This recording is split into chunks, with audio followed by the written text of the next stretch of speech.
The re-emergence of OPC in Yoruba land. So guys, a group of persons were seen saying they are now OPC. They want to protect Yoruba land. This is coming amidst them, having the feeling that Tinubu has failed them and Motekun has also failed them. They were seen, roaming about in the bushes looking for the Fulanis, terrorizing their environment. This is coming amidst so many attacks in places like Kwara and Kogi where Yorubas are dominant. And like this headline here says, terrorist attack CAC church in Kwara community by 3 people, abduct pastor, several worshippers. Another headline also covered it saying they abducted even the wife of the pastor. So guys, a whole lot is happening in this country. Now the Yorubas are saying they are no longer going to wait for Tinubu. They are taking it upon them to do what they want to do to protect their people. Now this other headline here says government deploys helicopter and anti-kidnapping team following abduction of church member today at Cherubim and Seraphim Church in Ejiba, local Yaba West local government, Kogi State.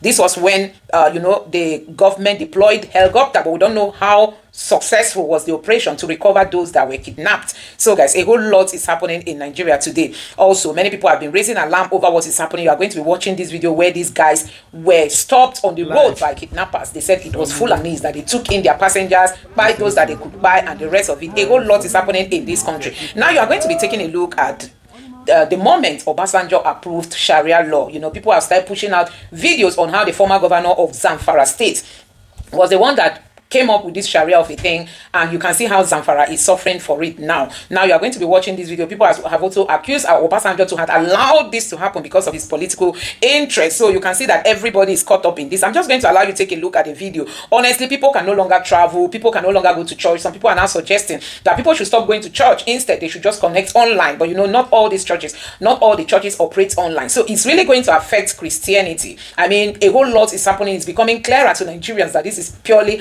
a jihadist agenda to take over Nigeria. You're also going to take a look at a clip where an American is also talking about how the plot is just to get rid of Christianity in West Africa and Africa as a whole. That these terrorists, they've decided to use Africa as their caliphate, their takeoff point before they start spreading to other places of the world, because they know the African leaders are so weak and easy to compromise. So guys, I just want you to take your time and watch these videos for yourself and let me know your honest reaction in the comment section below. Please don't forget to subscribe and turn on the bell notification. Thank you. Inú gbọ́dọ̀ àlégúnṣe báyìí o ṣe gbọ́n àwọn tá lọ́pọ̀ wá àwọn Fúlàní ti wọlé o wọ́n wà légúnṣe o wọ́n wà légúnṣe o inú gbọ́dọ̀ wà báyìí o.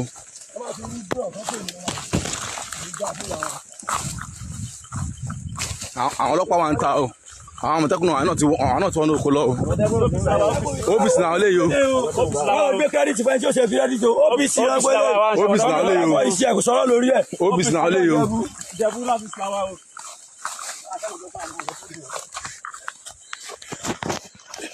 Everybody see what is happening here. This is Oshoko at Kogi State between Kaba and Obajana. We are all stuck here. You can all see what is happening here. From here, no movement. So everywhere we have been here for more than 3 hours. Kidnappers are taking over the road. We don't know what to do. We don't know where to go. You can see. Please, if there is any way to rescue Nigeria out of this, please. Everywhere is on fire. Everywhere is on fire. Soldiers and all these bandits, they are exchanging fire presently. Honestly, everywhere is stuck here. The whole Nigeria, please come and save us here. We are in trouble here. We are all in trouble here. See, everybody parked. Nobody is moving. Between Kaba and Obajana, this place is Ochoko. Kidnappers have taken over the road. Please, presently we are there. Please. Life. Salut. Very soon.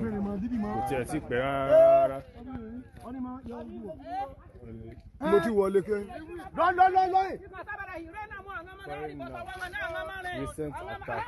Salut again, bandits.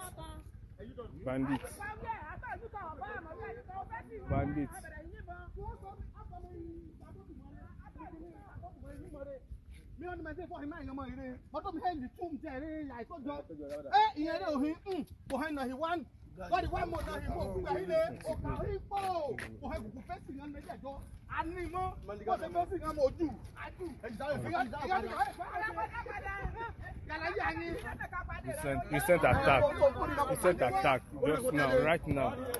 Wait, so did you know that 95% of the Fulanis that you are seeing in your village we always used to pay your traditional rulers before we landed into your village. But some of you guys don't know anything about it. But seriously, any Fulani that you can see in your village, or any Fulani that can spend like 1 to 3 or 5 months in your village, I see it good. They used to pay your traditional rulers. So we used to pay them money before they would allow us to stay like 1 to 3 months in their places. But if like we just pass, they will not collect them. But if we will come and spend like 3 to 4 months, we must pay them. So I know some of you guys don't know about it. So we used to pay your traditional rulers. Serious about. I see so many people are saying we are going around with in the bushes that we did not own. Which I say we used to pay for it. Ask your traditional rulers. I swear we used to pay them. If we will spend like 1 to 2 to 3 months, we'll go and find them. We'll give them money, they'll collect. Before we will stay. So stop saying we are going around with our cows in your bushes and we're not giving you guys anything, which it is wrong. We are paying, I swear. Zam. Escape na me. They don't carry me enter bush. Na Fulani. One enter. Wetin they call am? Army soldier, army uniform. Now only one. All of them they be Fulani. They shoot this glass when no enter. Now they're gonna use all those Fulani cutlass. They're going to cut and now hear me I sit down. They rapid everybody inside motor. Now they're going to carry us go inside bush like this. Now like this they carry us enter. And they carry us enter bush like this. Now I run. And they don't care all those people they carry load. All those people where they carry AK. They don't carry the load. And I see they don't carry the load. They don't go feel shoot gun. Now I run. They go, I know even look their face. I just the match they go. Now for one run pass before. I don't say that one where we wear that soldier uniform. I don't that one feel rapid me. As I enter bush, now I can run the go. Now here I sit down. Now this is why I sit down to this. Now they rap. They shoot one person for inside your motor. Yes, now they rapid here. Go no enter. This guy go no enter. They gonna come here. Like this. They gonna straight bullet. Da. Here. You know see am. Na bullet, na straight bullet. The front one no be bullet. This one. But that glass with that door, they be bulletproof. Okay, the front one. Only no be bullet. I show you. Now the rapid one. I mean, now I see that the rapid us now. See the rapid us. I thank God, bro. I thank God for my life, oh. I thank God for. I thank God. There are many. Here like this. There is like 7 years. That back, like 4 or 5. Now they carry how much? So they carry inside this motor. Make I count that back 4. Here 3. Here 3. Here 4. Now here now only me escape here out of 14. This one too with driver. They don't carry them go. They don't carry everybody go. They pursue all of us. They may enter bush. Now only me escape. Almost 50 people. Now only me escape. They don't shoot. They don't fire now. Go enter here. Yeah. See, I thank God, bro. Say ya tiri. Ẹ bá mi dúpẹ́ o. Ẹ bá mi dúpẹ́ o. Kí ye pé mímọ́ mi ṣe ni o. Ye pé bóyá. Ṣé all those kidnappers. Here now where they stop us there, they read like 7. For here, for only there. Just all of this place. That back. As I look back, where the one motor one reverse. Now they come outside with gun like that place. They read like 5 too. Where they come outside there. Yeah. I thank God, bro. I thank God.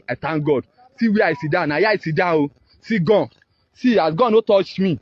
Not by my power. I don't be driver. Now here I sit down be passenger. I dey go Lokoja. Now Lokoja they go. Now road I even sleep. Motor wife first center. That one spoil for. Now only me. Now here I run. Where? Thank God. See where? They follow here. Now here they follow.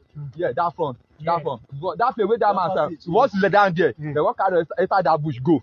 Now that bush then they carry us go. The many here. The many oh.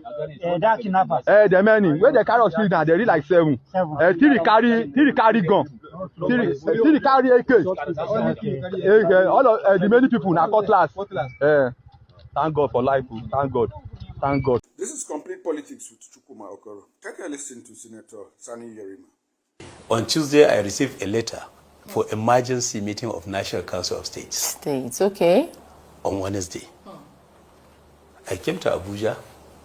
For the first time, there was never a meeting when the security agencies were all invited. Were present. in the National Council of State. All the former heads of state and presidents. Everybody. All the governors, 36 of us, service chiefs, chief of army staff, chief of defense staff, minister, everybody all was the there. security Minister of chiefs. Defense. Then Mr. President sat down, and now in annoyance, in angry, General Obasanjo, he now said that he cannot be president of Nigeria when a governor under his watch will do something unconstitutional by implementing Sharia. I say, Mr. President, you cannot say it's unconstitutional. He turned to his left and asked the Attorney General of the Federation, Chibola Ege. He said, Attorney General, is the governor not doing unconstitutional action? He says, sir, it's unconstitutional. I say, no, Attorney General, you don't have power. At that time, I was so educated by those committee. Zaria, every section of the Constitution that gave me the power, the right. I now quoted the section of the Constitution that says, if there is any conflict between the law passed by the state government and that of the federal government, it is only Supreme Court of Nigeria that will determine which law is right. So one governor from the north stood up in annoyance and said, Mr. President, this is Nigeria. We cannot, because of one individual, allow Nigeria to break. This action being done by a governor of Zamfara is capable of destroying this country. Then I stood up, I said, my life is neither in your hand nor in my hand. And just sat down because I realized what you were saying, that because of one individual, they cannot allow Nigeria to gather here and this time. So then one governor in the south, from the south, raised his hand and said, Mr. President, this Sharia issue has nothing to do with us in the south. It affects only the north. You can see the who's and cries will only come from the north. That I would suggest that you allow the vice president, who is their brother, to invite the 19 northern governors and resolve their crisis. And resolve the issue. So the meeting now resolved that the vice president should invite the 19 of us to resolve the issue. In the morning, we came to Abuja, and the vice president was confronted by the journalists. What was the resolution? He said, we have not agreed on anything yet, but we are going back to penal court of northern Nigeria. We suspend the Sharia and before a decision is taken. Then Aliru was interviewed later. He didn't know, he was not around when the vice president was interviewed. Made his own They confronted him. They said, they learned that a decision has been taken to suspend the Sharia law. He said, no.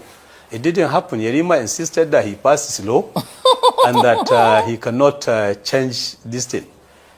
Then Obasanjo now got angry when he got the knowledge, that information that we have not resolved the matter, and invited us in his house in the night, the following week, for another meeting, 19 northern governors.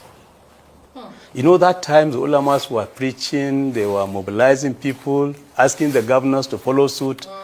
They didn't, but that night meeting made Kure to say tomorrow he's going to declare Sharia. I was sitting in Abuja in my residence, in the lodge at Sokoro. I just saw Kure. It was out speech, written speech, was out law, passed. He just sat down and said today, he, Engineer Abdul Kure, by the grace of God, the executive governor of the Niger State, has hereby declared Sharia law in Niger State. That he has given all Brussels, prostitute houses, 2 weeks to leave his state. And he has declared, he asked all the beer parlors to close, to shut down in 2 weeks. And gambling houses are also given 2 weeks to leave the state.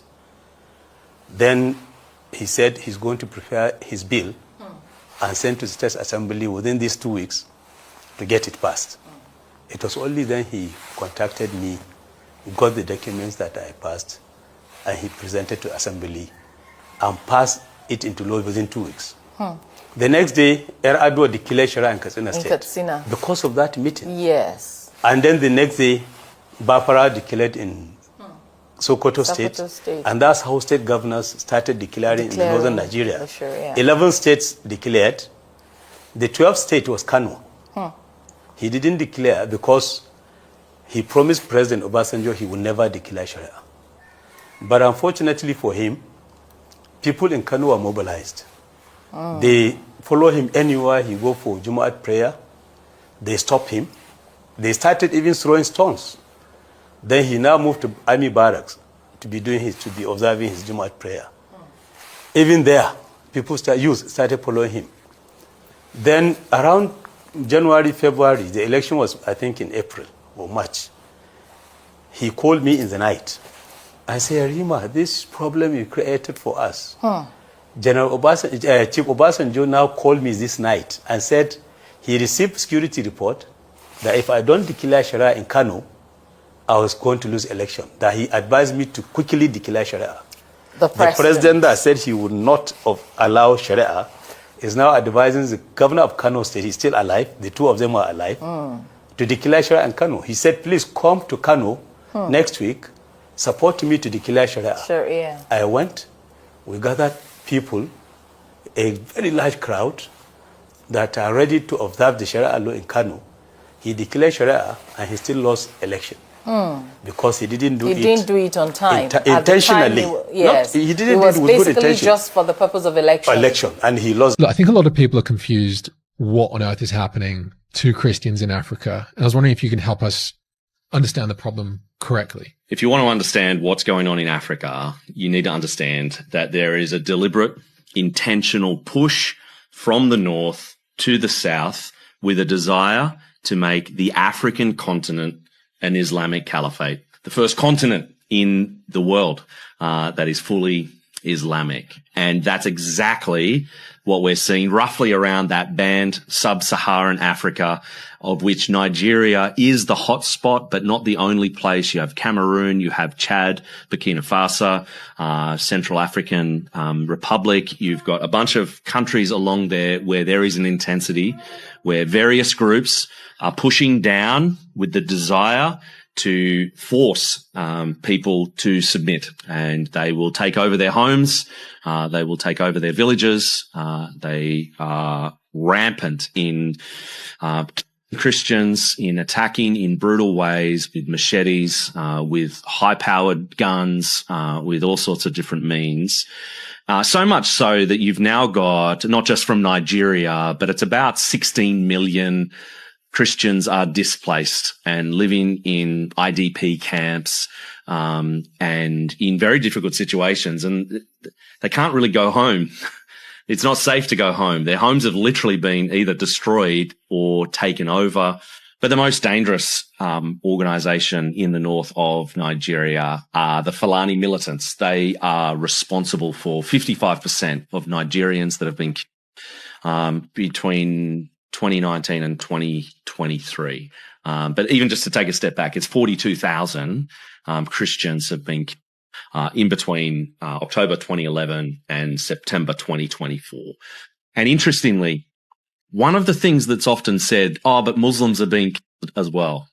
Well, Christians are being 6.5 times more, and it's the Muslims who are killing the Muslims anyway. It's not that the Christians are fighting back. Ordinary people without any defenses are being systematically destroyed, driven out of their villages, abducted, forced marriages. The list is endless. Nigerians, if you're a soldier, if you be soldier, where they serve Nigeria, where they in the Nigerian army as a soldier, this news, where they bring now, this particular news, supposed to make you resign as a soldier. Because if not me, I go resign.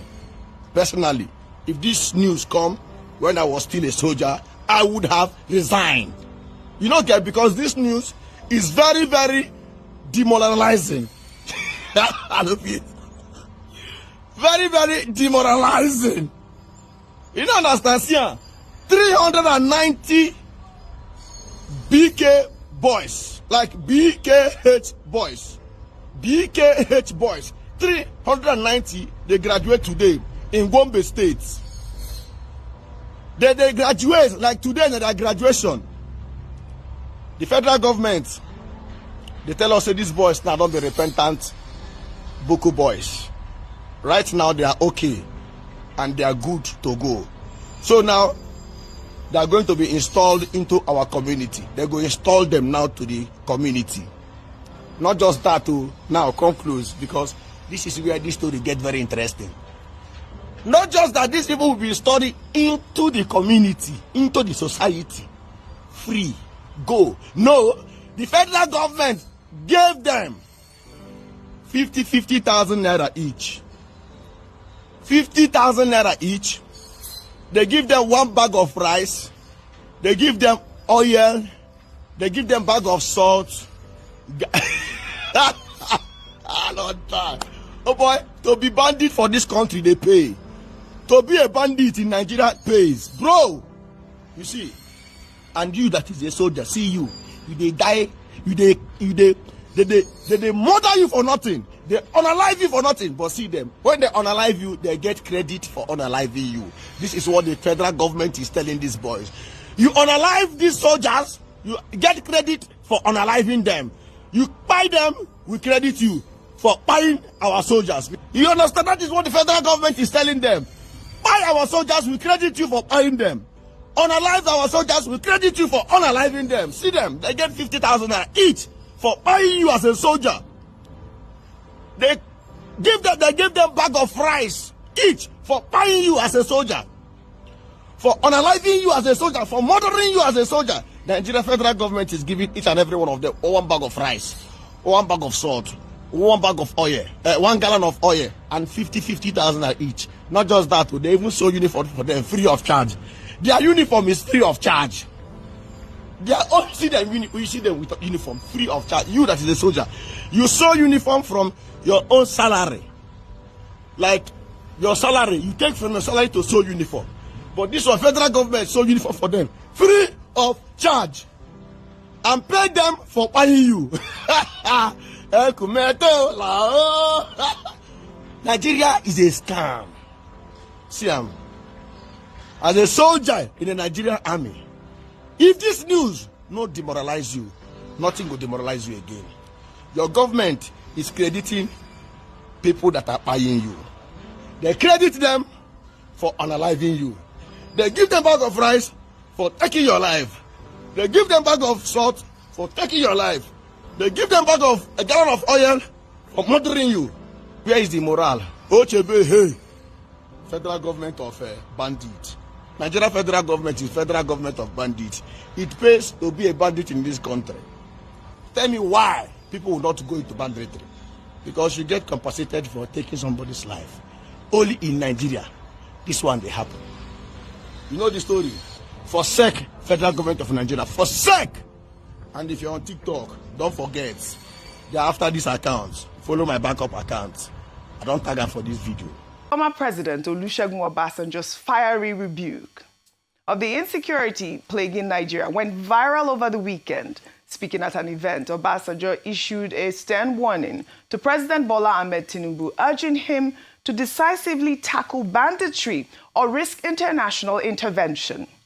Obasanjo emphasized that the security situation has deteriorated to an unacceptable level, with communities living in fear and farmers unable to access their farmlands. Let's take a look. We are being killed. We Nigerians. No matter what religion you belong to, no matter where you come from, no matter what profession, we Nigerians are being killed. And our governments seem to be incapable of protecting us. We are part of the world community. If our government cannot do it, we have right to call on the international community to do for us what our government cannot do for us. And for anybody to say because those who are being killed belong to this region, belong to this religion, belong to this tribe, and then others too are being killed, cannot be an acceptable excuse. Before I left government, I know we had capacity to pick up anybody in Nigeria who commits a crime anywhere. Well, the former president's comments come amid escalating attacks by bandits across several states, resulting in killings, kidnappings, and displacement of thousands of Nigerians. Well, in another development, a 2024 interview featuring the former president, Olusegun Obasanjo, has resurfaced on social media, in which Obasanjo recalls a meeting he had with the controversial Islamic cleric, Sheikh Ahmad Gumi. In the interview, Obasanjo recalls how Gumi met with boys as young as 13 who were completely wrecked by drugs. The former president emphasized that these are children who should be in school, but instead have no employment or a future. Let's take a look. The first thing he said to me is that, look, where those boys are, they fortify themselves. And if any security man says it's there or going there, he's lying to you. That's number one. Number two, he said what made him weep was boys of 13, 14, 15 years. They are soaked in drug and carry on. They are wrecked. Now, that should worry us. 20 million children that should be in school that are not in school. Those that have no employment, no job, and they see you in obscene affluence. What do you expect them to do? Well, this interview explored the former president's insight on how to end bad governance in Nigeria and his alternative approaches to leadership. Online, people have wondered what this excerpt symbolizes, that one man can visit the terrorists where they are, but the Nigerian military hasn't done so in an impactful way. I mean, we did discuss this, I believe, last week in detail, even how, Sheikh Ahmad Gumi is able to meet with the bandits, negotiate on behalf of the federal government as well. But also the story I took about, Olusegun Obasanjo criticizing the Tinubu administration went viral over the weekend. But the presidency has responded, saying that he lacks the credibility to criticize the Tinubu administration. And they said terrorism took root on your watch. This is what, they claim at this point. Your thoughts? This is, OG, it's a very complex issue, especially when you look at sort of the historical moving pieces around it, because we can play the blame game for as long as we want. Because if we are to trace it back in history and we ask ourselves, what is the exact moment that we got to where we are, I think it's quite a fluid timeline. But having said that, from 1999, which is the beginning of the current democratic dispensation, we would have wanted to see change, and we thought certain things would be addressed. What do I mean by that? What I mean is that if you look at it historically and you see, the oil boom in the 70s, what really, for me, what I think is a turnaround point was the structural adjustment program in 1986, where suddenly people became economically disenfranchised. So what happens when you become economically disempowered? And the state takes away welfare. The government stops spending on the people. So suddenly everybody was exposed. And since then, we've seen less and less government assistance in the people's lives. People are asking, what does the government do for us? And that inadvertently will cause the rise of all of these malaises that we see now, whether it be insecurity, whether it be the young men they're referring to that are wrecked with drugs and so forth. You've left them vulnerable to that because you've removed the social security net that was supposed to capture them and that was supposed to ensure that, we have a functional state. So, the blame game, he can say that, Tinubu should do this, you risk international intervention and so forth. No, that is incorrect. I think intervention is the wrong word and the wrong body language for us to take in this moment. We've already gone beyond that. We've already gone the path of diplomatic engagement. We've gone the path of creating a joint working group that is supposed to collaborate and we're supposed to get assistance assistance with intelligence and so forth. And I think most well-meaning Nigerians have accepted the fact and embraced the fact that these solutions can only be Nigerian-led. Even if there is collaboration and the Americans bring their technology and so forth, how long is it going to stay here? How sustainable is it? Unless we are able to do something for ourselves that doesn't just do a fire brigade approach to the current crisis, but that we know in 10, 20 years will be sustainable. So, of course, there's the use of intelligence and military strategy. But then I still go back to the point of social security in it. Let people feel that Nigeria looks after them and that there's hope and opportunity for them in Nigeria. And a lot of these things will resolve themselves naturally. All right, Dr. Abati, I'd like your thoughts on President Olusegun Obasanjo in regards to the presidency's criticism, saying that he lacks the credibility to criticize the Tinubu administration. But before you comment on that, I'd like to take this. Well, a wave of abductions in Nigeria was highlighted by two separate high-profile incidents over the weekend in the village of Chako in Sokoto State. Terrorists conducted an overnight raid, kidnapping 13 women, including a bride and 10 bridesmaids, and an infant simultaneously in Kogi State. Gunmen attacked a newly established Cherubim and Seraphim church in Ejiba during an early Sunday service, abducting the pastor, his wife, and several other congregants, prompting worshippers to flee. Good day, ladies and gentlemen. You can hide me. You know, church can't be on the age by any about Lando. That is about only just head of this church. About enough below. I want you one no church. Want your pass speaker on anything. Without could be talking about Jadini. It's a when you. I didn't want to sell it. I've got long by 1 year.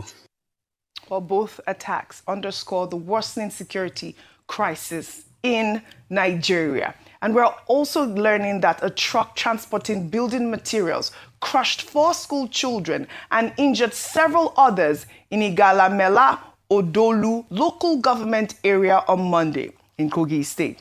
The incident happened around 8:30 a.m. with residents saying that students have to trek through dangerous roads to access class in neighboring villages.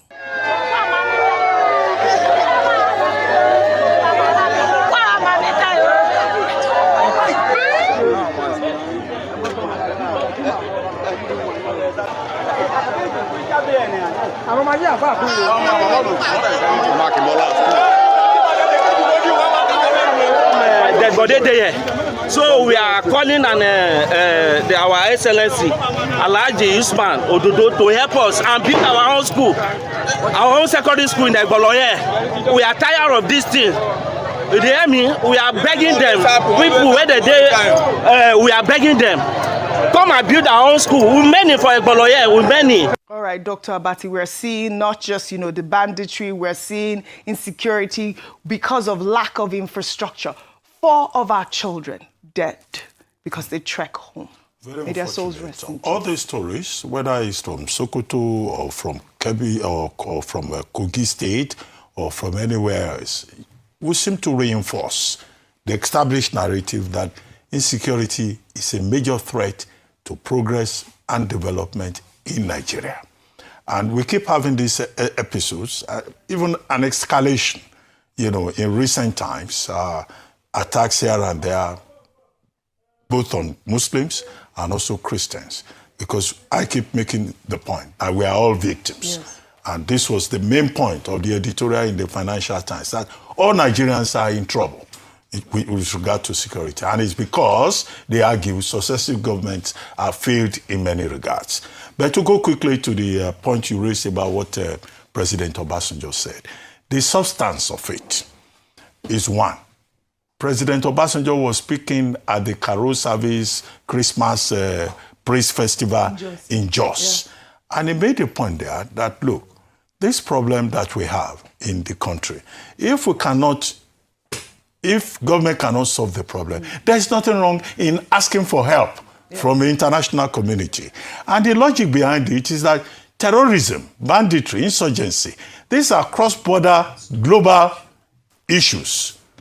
that we're dealing with in this particular regard.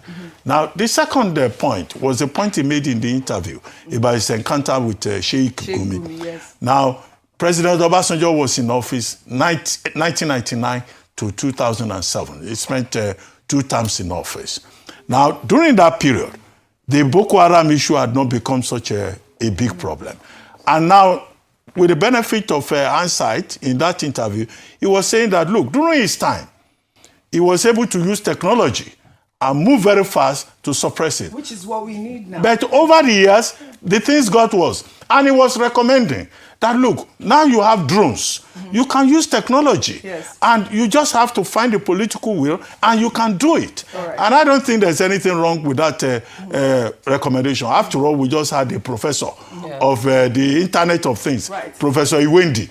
And he was supporting what President Obasanjo has said. This idea that if anybody makes any suggestion, the best thing is to attack the person and abuse the person. And Sunday Dare, who is himself a journalist, will say, it's an irony that his President Obasanjo is making recommendations. After all, he took root under his watch. But President Obasanjo's point is that he used technology to check it. And we're in the age of AI. You can even do better with technology. That seems logical enough. I agree with you. And also speaking about technology, the Nigerian army has recently demonstrated significant success in its operations across Borno State by rescuing 12 teenage girls aged 15 to 20 who were abducted by Boko Haram ISWAP terrorists while harvesting crops in the Musa district of Askira Uba local government area following a swift intelligence-led operation.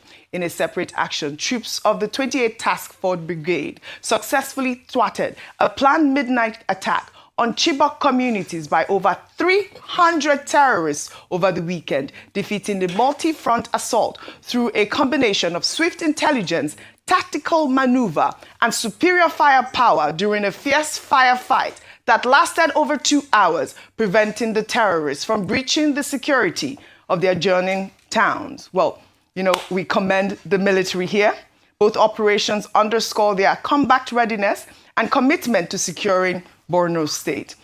So guys, it's really been hell in Nigeria recently. A whole lot of things are happening that one does not even know how to describe it. The boldness of these terror guys is still what Nigerians are questioning. As in, what gave them the audacity to feel Nigeria is like a safe plan for them to start breeding this terrorism? Why is it that they chose Nigeria? Just because Buhari was made the president. Possibly they signaled them and told them that now that Buhari is the president, they should just come over. So guys, you can imagine what is happening. You can just imagine what is happening.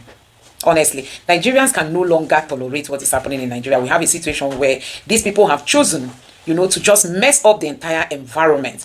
People can no longer sleep. People can no longer have their peace. A whole lot is happening in Nigeria. And people are like, how are we going to get out of this mess, Nigerians? How are we going to get out of this mess? A whole lot is happening. Anyway, guys, many people have also reacted about the coming of these terrorists to churches to kidnap people. Can you imagine going to churches to kidnap people? Going there to kidnap people is really the worst thing that will happen to Nigeria, to Christians in Nigeria. So guys, a whole lot is happening.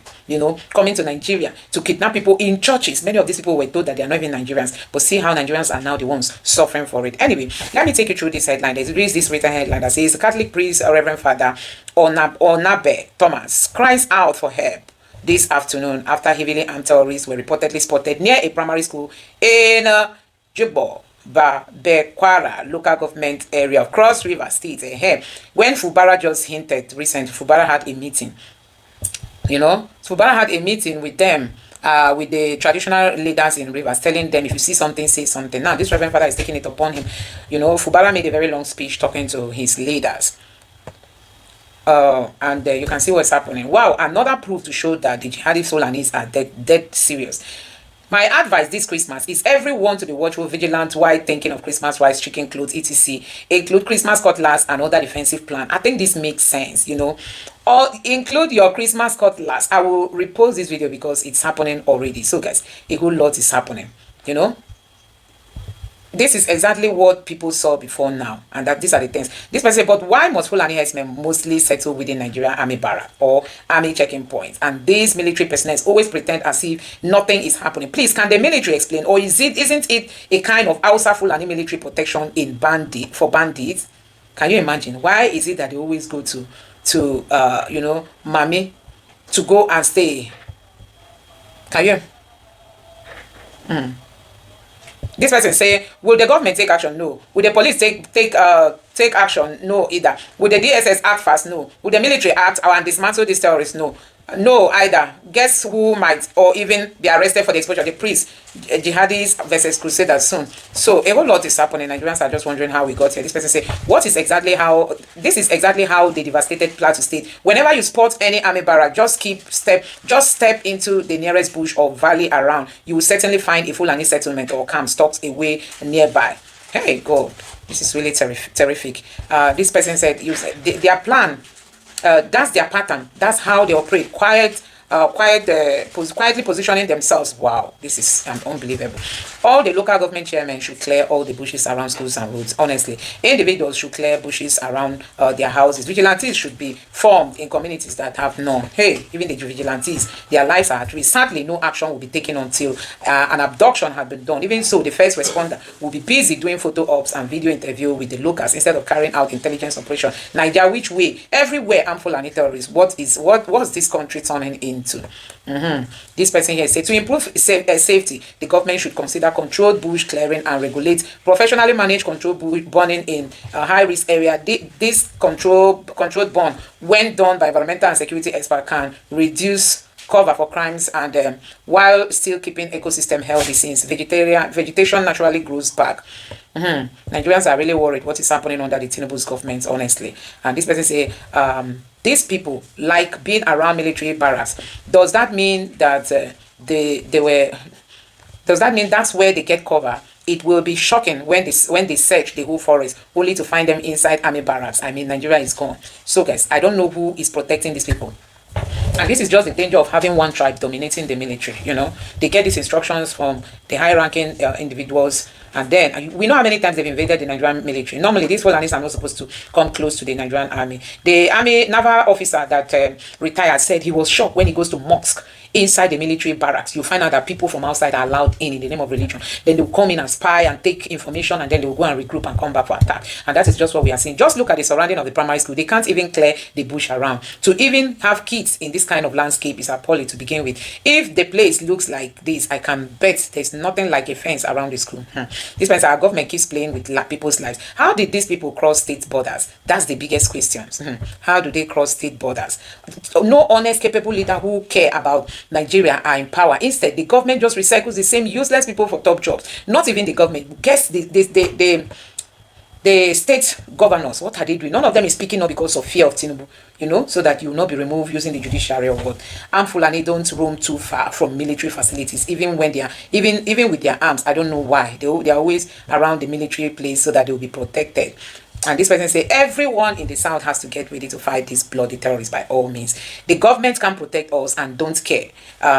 This person, we have no other option than to fight for our survivors. So guys, let me know what you think about all this in the comment section below. Please don't forget to subscribe to the channel and turn on the bell notification. Thank you.